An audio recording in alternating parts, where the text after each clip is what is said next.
par ça, nous sommes heureux de partager ce culte avec vous ce matin et que le Seigneur nous bénisse ensemble. À la fin de son deuxième voyage missionnaire, après un séjour d'1 an et demi à Corinthe, Paul fait un détour par Éphèse. Il s'entretient avec les Juifs qui l'écoutent mais ne consent pas à rester dans cette ville en affirmant « Je reviendrai vers vous si Dieu le permet ». Acte 18, 21. Effectivement, 2 ans plus tard, Paul va séjourner dans cette ville et il va y rester 3 ans. À cette époque, Éphèse était une cité prospère de 250 000 habitants. Véritable joyau de l'Antiquité, elle fut l'une des villes les plus puissantes à l'époque romaine. Bien sûr, les pratiques occultes et païennes y étaient florissantes. Elle était connue, Éphèse, pour le culte rendu à Diane, et Éphèse était empreinte d'un profond paganisme et d'une immoralité extrême. Diane est une très ancienne divinité identifiée par les Romains à Artémis. Le temple d'Artémis était implanté à Éphèse. C'était l'une des 7 merveilles du monde. C'est un temple dédié à cette déesse Artémis, déesse de la chasse, de la pureté, déesse de la lune qui était jumelle avec Apollon. Le temple d'Éphèse était somptueux et a été achevé en 460 avant Jésus-Christ, en Asie mineure, donc dans l'actuelle Turquie. Ce temple est aujourd'hui réduit à quelques vestiges de colonnes. Ce temple est également considéré comme un des premiers établissements bancaires au monde. Le sanctuaire disposait de ses propres finances et faisait fonction propre. En lisant le chapitre 19 du livre des Actes, on peut relever 3 événements que Paul a vécus à Éphèse. Le premier événement, c'est la pénétration de l'Évangile à Éphèse. Le terrain a été défriché par Apollos, un homme versé dans les Écritures, mais qui ne connaissait que le baptême de Jean-Baptiste. C'est ainsi que Paul, arrivant à Éphèse, rencontre une douzaine de disciples baptisés du baptême de Jean, mais qui n'avaient pas reçu le Saint-Esprit. Paul fait le nécessaire pour qu'ils reçoivent le Saint-Esprit. Et ensuite, Paul entre dans la synagogue où il parle librement pendant 3 mois. Puis, Paul va enseigner chaque jour dans l'école d'un nommé Tyrannus pendant 2 ans. Deuxième événement qui a marqué le séjour de Paul à Éphèse, c'est la contrefaçon de l'Évangile. En Acte 19, les versets 13 à 16 nous disent ceci. Quelques exorcistes juifs ambulants essayèrent d'invoquer sur tous ceux qui avaient des esprits malins le nom du Seigneur Jésus en disant « Je vous conjure par Jésus que Paul prêche ». Ceux qui faisaient cela étaient 7 fils de Séva, juifs, l'un des principaux sacrificateurs. L'esprit malin leur répondit « Je connais Jésus et je sais qui est Paul. Mais vous, qui êtes-vous » Et l'homme dans lequel était l'esprit malin s'élança sur eux, se rendit maître de 2 d'entre eux et les maltraita, de sorte qu'ils s'enfuirent de cette maison nus et blessés. La troisième chose qu'on peut souligner par rapport au séjour de Paul à Éphèse, c'est qu'il y a eu un grand trouble à propos de la voix du Seigneur. Un nommé Démétrius, qui était orfèvre et qui fabriquait en argent des temples de Diane et procurait à ses ouvriers un gain considérable, a réagi à la prédication de Paul qui enseignait à renoncer aux idoles. Alors cet homme, Démétrius, rassemble les gens du même métier et dit « Ô homme, vous savez que notre bien-être dépend de cette industrie. » Dans presque toute l'Asie, ce Paul a persuadé et détourné une foule de gens disant que les dieux faits de main d'homme ne sont pas des dieux. L'événement tourne à l'émeute, la manifestation s'organise, La colère gronde, les uns criaient d'une manière, les autres d'une autre, le désordre règne dans l'assemblée, et la plupart ne savaient même pas pourquoi ils étaient réunis.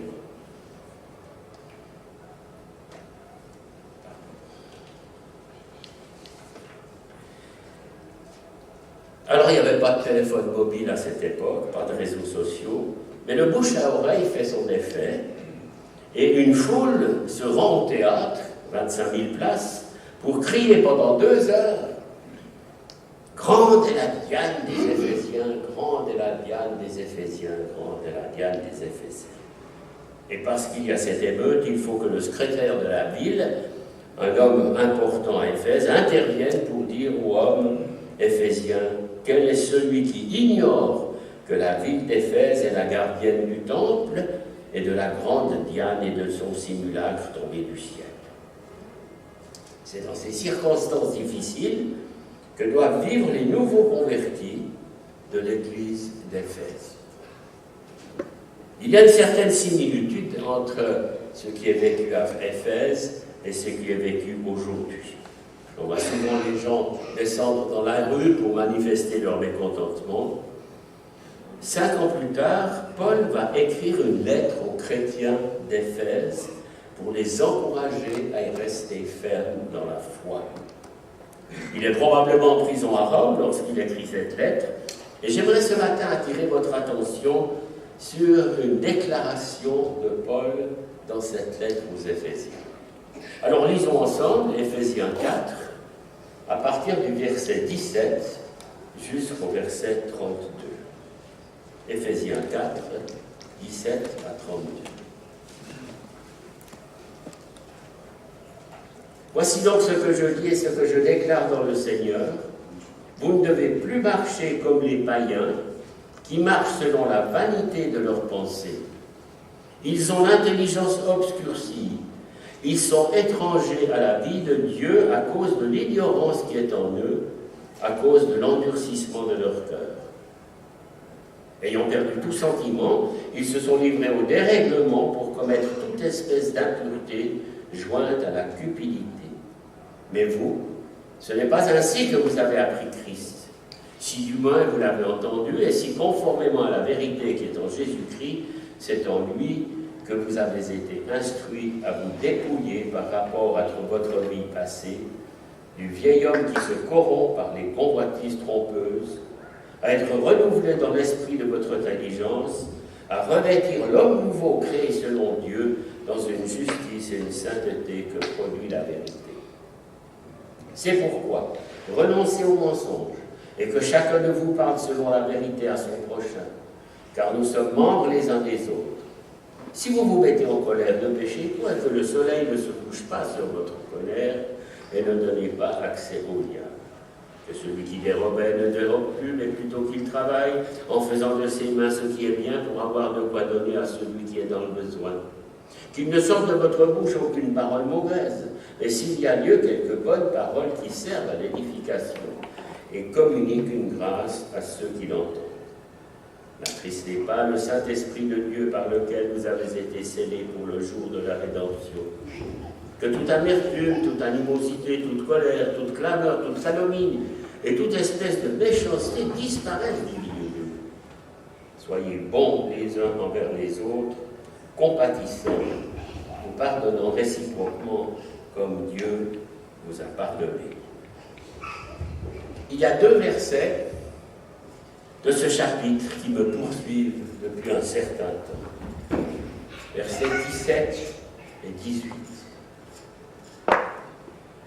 Vous ne devez plus marcher comme les païens qui marchent selon la vanité de leurs pensées.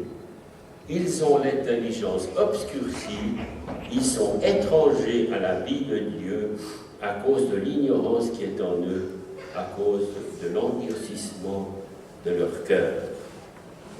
Retenez cette phrase. Ils ont l'intelligence obscurcie. D'autres versions disent que leur intelligence est dans la nuit, qu'ils sont pleins de ténèbres dans leurs pensées, qu'ils sont enténébrés dans leurs pensées, que leur pensée est obscurcie.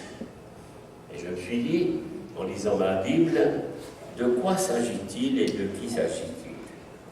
Et j'ai essayé de réfléchir à cette déclaration de l'apôtre Paul, et je souhaite partager avec vous simplement le fruit de ma réflexion. Et j'en suis arrivé à cette conclusion. À l'heure actuelle, on pourrait classer le mot intelligence en 3 catégories. L'intelligence naturelle, l'intelligence artificielle, on en parle beaucoup, et l'intelligence spirituelle. Est-ce que c'est quelque chose qui vous parle? Parlons de l'intelligence naturelle. Dans le passé, depuis la création, l'être humain est doué d'une intelligence exceptionnelle. L'Éternel Dieu a fait don à Adam d'une intelligence telle qu'il était capable de donner un nom à tout le bétail, aux oiseaux du ciel, à tous les animaux des champs, et même il a donné des noms aux étoiles et aux planètes. Quelle intelligence! Dieu a donné l'intelligence à Noé pour construire son arche. Dieu a donné l'intelligence à Bethsaël, Oholiab, et d'autres hommes habiles pour construire le tabernacle. L'Éternel parla à Moïse et dit: sache que j'ai choisi Bethsaël, fils d'Uri, fils de Hur, de la tribu de Juda. Je l'ai rempli de l'esprit de Dieu, de sagesse, d'intelligence et de savoir pour toutes sortes d'ouvrages. Je l'ai rendu capable de faire des interventions, de travailler l'or, l'argent, les reins, de graver les pierres, à enchasser, de travailler le bois, d'exécuter toutes sortes de voies. On se dit, à l'époque, il n'y avait pas les moyens modernes de fabrication des objets, et ils étaient doués d'une intelligence incroyable. Ce qu'on appelle le temple de Salomon était un édifice somptueux. Dieu donna à Salomon de la sagesse et une très grande intelligence et des connaissances multiples, comme le sable qui était au bord de la mer. Bon, c'est vrai que Salomon n'était pas tout seul. Il avait à sa disposition pour construire ce temple 70 000 hommes qui portaient les fardeaux, 80 000 qui taillaient les pierres dans la montagne, sans compter les chefs au nombre de 3300 préposés par Salomon pour les travaux, pour surveiller les travaux. Des hommes extrêmement doués. À titre de comparaison, la Migros emploie 106 000 personnes. En dehors du peuple de Dieu, l'homme a fait preuve d'une intelligence remarquable au cours des siècles. Pour exemple, les 7 merveilles du monde antiques sont le résultat d'une intelligence remarquable. On reconnaît à Léonard de Vinci d'être un génie, doué d'une intelligence supérieure. Johannes Gutenberg est l'inventeur de l'imprimerie. Louis Pasteur a découvert le vaccin contre la rage. Benjamin Franklin a inventé le paratonnerre. Et que ferait-on sans ampoule électrique si Edison ne l'avait inventé? Et on pourrait multiplier toutes ces inventions. Cette intelligence est un don du Créateur. Parce que, je l'affirme, tout vient de lui. Tout vient de lui. L'homme n'a aucune raison de se vanter de ce qu'il fait, de ce qu'il découvre ou qu'il invente. C'est Dieu qui lui donne l'intelligence et la capacité, qu'il soit croyant ou non.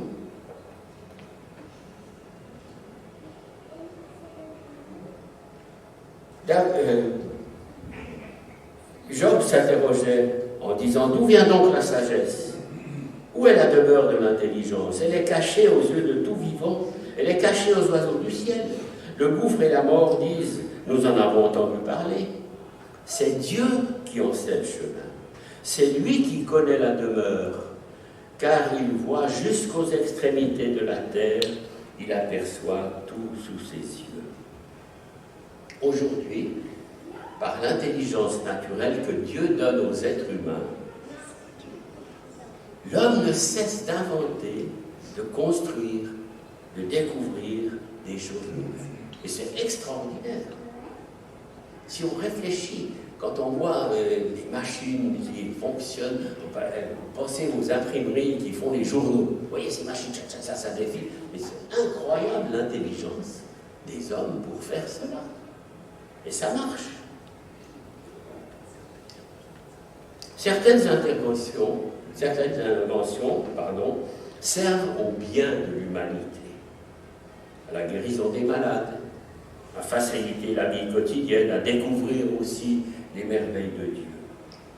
Dans le domaine artistique, on peut également s'émerveiller des œuvres réalisées. D'autres inventions servent à blesser, à détruire, à meurtrir, à tourmenter des enfants, des jeunes, des adultes, des vieillards. Presque chaque jour, les médias font écho de nouvelles découvertes. L'autre jour, on nous a montré des photos exceptionnelles du Soleil. On n'a jamais vu ça. Vous vous rendez compte de l'intelligence de l'être humain? On entend souvent parler des exoplanètes, ce qui a valu le prix Nobel de physique à Michel Mayor, Didier Quesnot, qui sont professeurs à l'Université de Genève. Nous pouvons admirer et récompenser toutes les personnes qui, par leur intelligence, leur savoir, leur travail, apportent de bonnes choses à notre société. Mais il y a un revers à la médaille. Au temps de Paul, en provoquant une émeute, les Éphésiens ont montré à quel point leur intelligence était voilée. Grande est la diane des Éphésiens. La majorité des personnes éminentes de notre monde, hélas, ne craignent pas Dieu. Que ce soit dans le domaine scientifique, que ce soit dans le domaine politique, artistique, philosophique ou éthique, peu de personnes craignent Dieu, le Créateur de toutes choses. L'Éternel n'est pas pris en compte dans les découvertes, les déclarations, les recherches. C'est pourquoi certaines affirmations des êtres humains sont discutables, voire même une tromperie. À regret, nous devons considérer, comme l'apôtre Paul les décrit dans Éphésiens 4, que l'homme sans Dieu, les hommes sans Dieu sont des païens qui marchent selon la vanité de leurs pensées. Ils ont l'intelligence obscurcie. Ils sont étrangers à la vie de Dieu à cause de l'ignorance qui est en eux, à cause de l'endurcissement de leur cœur. C'est terrible ce constat, mais nous ne pouvons pas l'éviter. Le créationnisme et la théorie de l'évolution font couler beaucoup d'encre dans les milieux de l'éducation. Et je veux vous donner deux citations qui montrent à quel point les magistrats peuvent avoir l'intelligence obscurcie. C'est un conseiller national qui disait ceci, je dirais, on est mauvais chrétien si on suit des cours de créationnisme. Et les gens qui enseignent cela ne sont pas des chrétiens, ce sont des païens. Jacques Lérinck, conseiller national PDC, il a dit cela en 2014. Et puis votre ministre de l'Éducation de Genève dit, si on est dans le cadre de cours de sciences, il faut être clair, c'est la théorie de l'évolution. On ne peut pas présenter le créationnisme comme une hypothèse parmi d'autres. Ce n'est pas possible. Anne-Emery Torasanta. Chaque fois que des personnes tiennent des propos contraires à Dieu, contraires à sa parole ou à ses commandements, ils montrent que leur intelligence est obscurcie. Ils sont étrangers à la vie de Dieu à cause de l'ignorance qui est en eux et de l'endurcissement de leur cœur. Revenons à Job. Voici la crainte du Seigneur, c'est la sagesse. S'éloigner du mal, c'est l'intelligence. Malheur à ceux qui sont sages à leurs yeux et qui se croient intelligents, Ésaïe 5:21. Nos parlementaires, malheureusement, proposent de plus en plus de lois qui sont contraires à la parole de Dieu. En février dernier, le peuple suisse a approuvé par un vote la norme anti-homophobie. Et un parlementaire a dit ceci: la norme anti-homophobie est un signal magnifique pour toutes les personnes concernées. Plus récemment, on le sait, les chambres fédérales ont ouvert la porte au mariage pour tous, qui est contraire à la parole de Dieu. Dans un journal suisse allemand, le journaliste a dit: il y a 80 ans, l'amour entre personnes du même sexe était interdit. Il y a 30 ans, il était restreint. Bientôt, nos descendants se souviendront de l'époque où il était interdit aux couples d'hommes et de femmes de se marier. Encore Job, qui dans sa sagesse disait: Dieu enlève l'intelligence aux chefs des peuples. Il les fait errer dans les déserts sans chemin. Il tâtonne dans les ténèbres et ne voit pas clair. Il les fait errer comme des gens ivres. D'autres passages du Nouveau Testament, nous constatons combien l'intelligence de l'homme est obscure. Et tout cela prépare gentiment l'avènement de celui que Paul appelle l'homme impie, le fils de la perdition, l'adversaire, qui s'élève au-dessus de tout ce qu'on appelle Dieu et de ce qu'on adore, jusqu'à s'asseoir dans le temple de Dieu, se proclamant lui-même Dieu. Tout cela, chers frères et sœurs, prépare un jugement terrible qui va tomber sur cette humanité, pire que le Covid-19. L'apparition de cet impie, nous dit les Thessaloniciens, se fera par la puissance de Satan avec toutes sortes de miracles, de signes et de prodiges mensongers, et avec toutes les séductions de l'iniquité pour ceux qui périssent, parce qu'ils n'ont pas reçu l'amour de la vérité pour être sauvés. Aussi Dieu leur envoie une puissance d'égarement pour qu'ils croient au mensonge, afin que tous ceux qui n'ont pas cru à la vérité, mais qui ont pris plaisir à l'injustice, soient condamnés. De Thessaloniciens de 9 à 11. Je pense que tous ces événements, et je pense que ça vous a fait aussi réfléchir de voir cette pandémie atteindre notre planète, je crois que tous ces événements doivent stimuler notre attention et exercer notre discernement, nous chrétiens. L'avertissement de Pierre est solennel dans 2 Pierre 3. Vous donc, bien-aimés, qui êtes avertis, tenez-vous sur vos gardes, de peur qu'entraînés par l'égarement des impies, vous ne veniez à déchoir de votre fermeté. Mais croissez dans la grâce et la connaissance de notre Seigneur et Sauveur Jésus-Christ. À lui soit la gloire maintenant et pour l'éternité. Deuxième pensée, on en parle de plus en plus, l'intelligence artificielle. IA.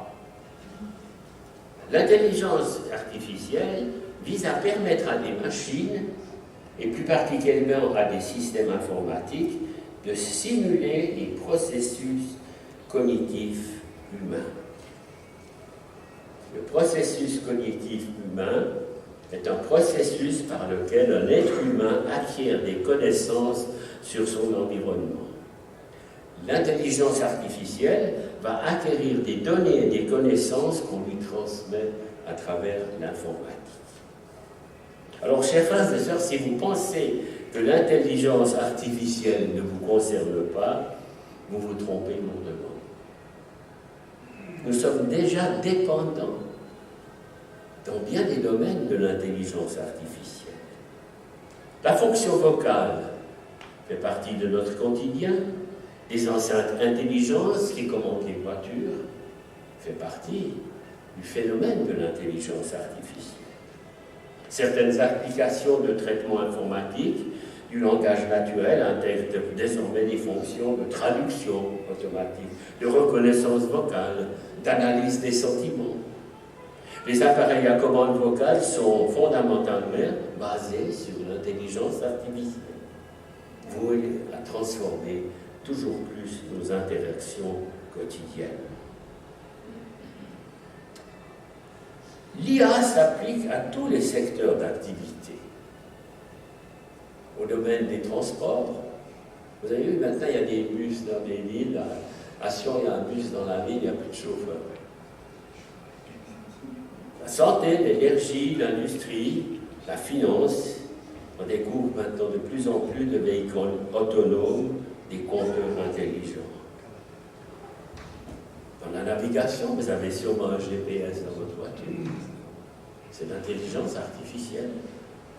Dans la santé, l'imagerie médicale, scanner, IRM, apporte une révolution dans la médecine. Et puis les moteurs de recherche qui exploitent toutes sortes de choses font partie de cela. Vous connaissez Elon Musk, le constructeur de ces magnifiques voitures Tesla.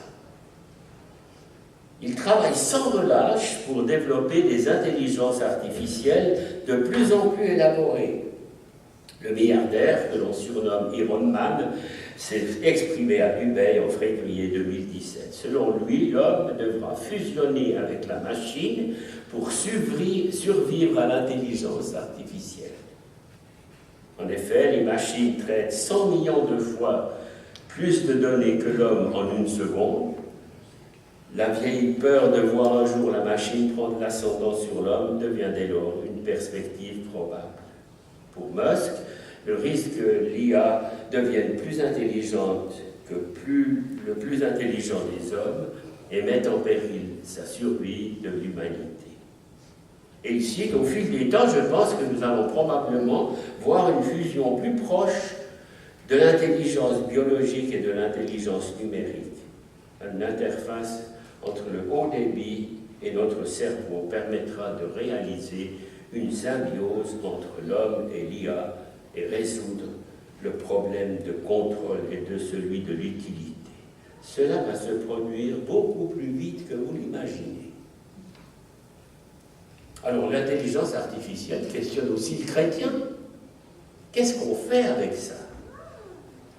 Premièrement, il faut se souvenir que le message de l'Évangile se fonde sur l'incarnation de Dieu dans la personne de Jésus-Christ.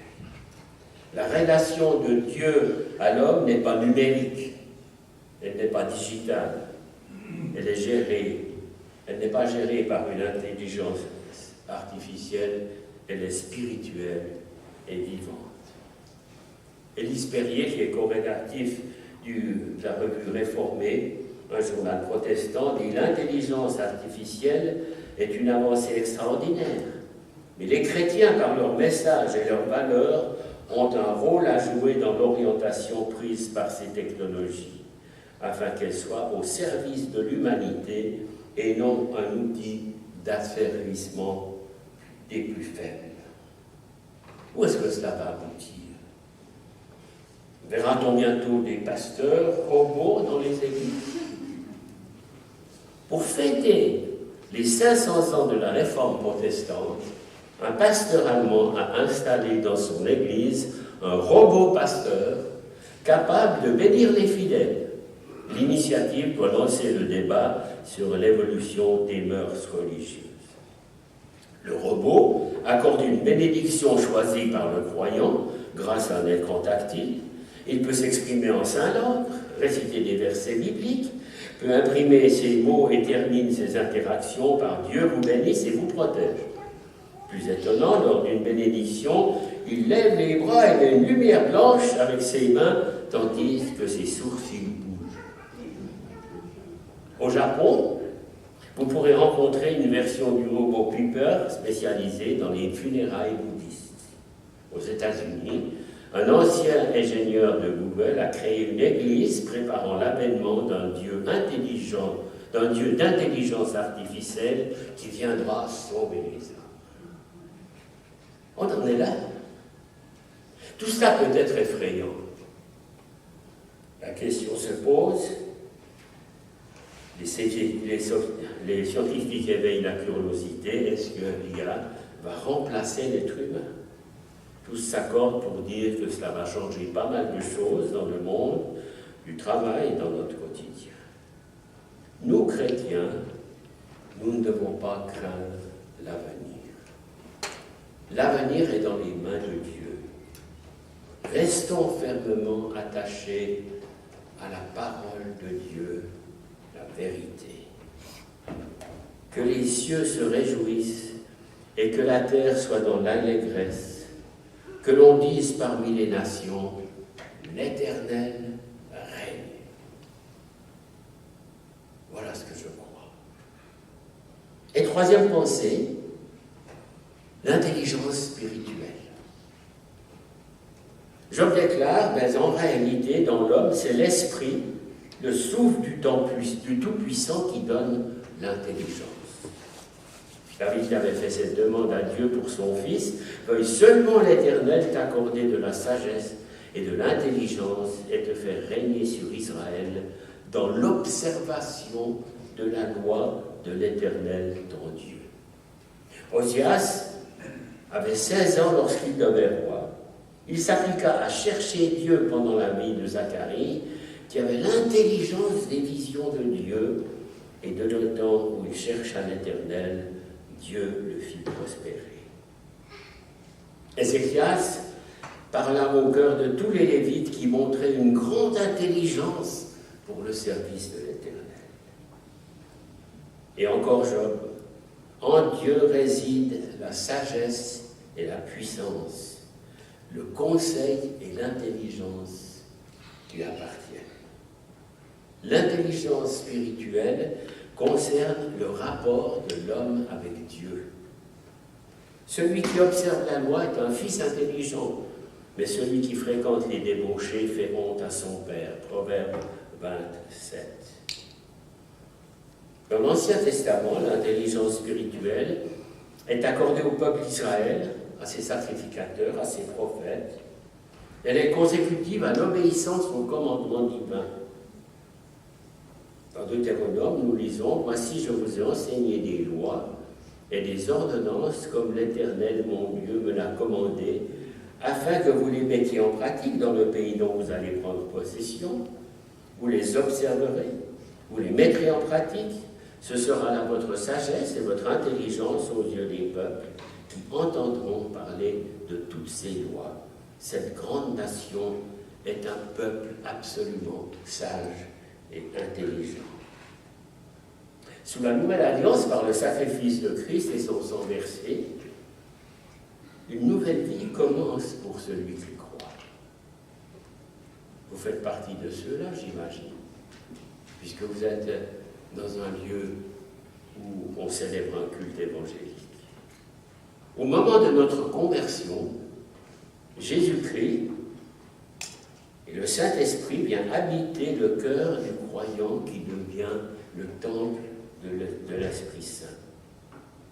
À partir de ce moment, Dieu accorde à son enfant l'intelligence spirituelle. Par la lecture et la méditation de la parole de Dieu, cette intelligence va grandir, se développer dans le croyant pour atteindre la maturité spirituelle. Que celui qui est sage prenne garde à ces choses, que celui qui est intelligent les comprenne, car les voies de l'Éternel sont droites. Les justes y marcheront, mais les rebelles y tomberont. Osée 14, 10. Désormais, j'espère que vous le faites. Et c'est important. Nous regardons toutes choses à travers le regard humain et la lumière de l'intelligence spirituelle révélée dans la parole de Dieu. Ce n'est plus le point de vue des hommes, quels qu'ils soient, qui influence ma vie, mes comportements, mes décisions. Mais c'est le point de vue de l'Éternel Dieu qui nous révèle sa pensée dans sa sainte parole, la Bible.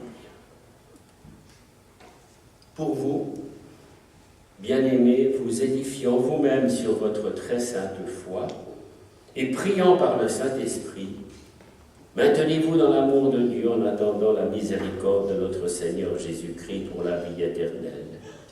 Reprenez les uns, ceux qui contestent, sauvez-en d'autres en les arrachant du feu, et pour d'autres encore, ayez une pitié mêlée de crainte, haïssant jusqu'à la tunique souillée par la chair. Épître de Jude. Notre attitude dans le monde, et c'est ma conclusion, consiste aujourd'hui à rejeter tout ce qui provient de l'intelligence naturelle obscurcie, c'est-à-dire tout ce qui est contraire à Dieu. À recevoir la sagesse d'en haut pour vivre en chrétien dans un monde envahi par cette intelligence artificielle et agir en toutes circonstances à la lumière de l'intelligence spirituelle révélée par la parole de Dieu. Amen.